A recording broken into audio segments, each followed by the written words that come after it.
Hello student, তোমরা কেমন আছো? আশা করি তোমরা সবাই ভালো আছো। প্রতাপ একাডেমি কোচিং পরিবারে তোমাদেরকে সকলকেই স্বাগত। যে সমস্ত স্টুডেন্টরা রানাঘাট কলেজে পড়ছো, তোমাদের জন্য একটি নোটিশ দেওয়া হয়েছে। নোটিশের মধ্যে কী রয়েছে আমরা দেখে নেবো। তোমরা দেখে নাও, 12/3/2024 তারিখে কিন্তু রানাঘাট কলেজের তরফ থেকে একটি নোটিশ দেওয়া হয়েছে। কাদের জন্য এই নোটিশটি দেওয়া হয়েছে তোমাদেরকে বলে রাখি, থার্ড সেমিস্টার আর ফিফথ সেমিস্টার স্টুডেন্টদের জন্য এই নোটিশটি দেওয়া হয়েছে। তোমরা দেখে নাও, SVMCM রেনুয়ালের ফর্ম সাবমিট করার জন্য ইউটিলাইজেশন সার্টিফিকেট HOI সিগনেচার আগামী 14 ও 15 তারিখে ইউটিলাইজেশন সার্টিফিকেটে কিন্তু HOI সিগনেচার কিন্তু দেওয়া হবে। তোমরা কিন্তু দেখে নাও, নামের প্রথম অক্ষর A থেকে Z, মেল রয়েছে, কাউন্টার নম্বর রয়েছে 8, তারিখ রয়েছে 14/3/2024, সময় রয়েছে 11:30 থেকে 12টা।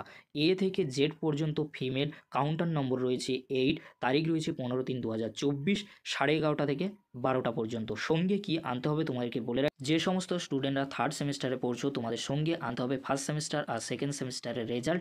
আর যে সমস্ত স্টুডেন্টরা ফিফথ সেমিস্টারে পড়ছো তোমাদের থার্ড সেমিস্টার আর ফোর্থ সেমিস্টারের রেজাল্টের কপি আনতে হচ্ছে। এছাড়াও তোমাদের অরিজিনাল কিন্তু ব্যাংক পাসবুক কিন্তু আনতে হবে। তোমরা কিন্তু এই বিষয়টি কিন্তু মাথায় রাখবে। তোমাদের এই ডকুমেন্টগুলি কিন্তু সঙ্গে নিয়ে যেতে হবে। আর তোমাদের ইউটিলাইজেশন সার্টিফিকেট কিন্তু HOI কিন্তু সিগনেচার করানো হবে 14 আর 15 তারিখে। 14 তারিখে মেলদের আর ফিমেলদের রয়েছে 15 তারিখে। তোমরা কিন্তু দেখে যদি ভিডিওটি হেল্পফুল হয়ে থাকে অবশ্যই বন্ধুদের মাঝে বেশি বেশি করে শেয়ার করে দিও, লাইক করে দিও, কমেন্ট অবশ্যই তোমরা কিন্তু করে আমাকে জানিও এই ভিডিওটি তোমাদের কেমন লেগেছে। আজকের এতটুকু, পরবর্তীতে তোমাদের জন্য পরবর্তী আপডেট নিয়ে হাজির হবো। ভিডিওটি দেখার জন্য তোমাদেরকে অসংখ্য ধন্যবাদ।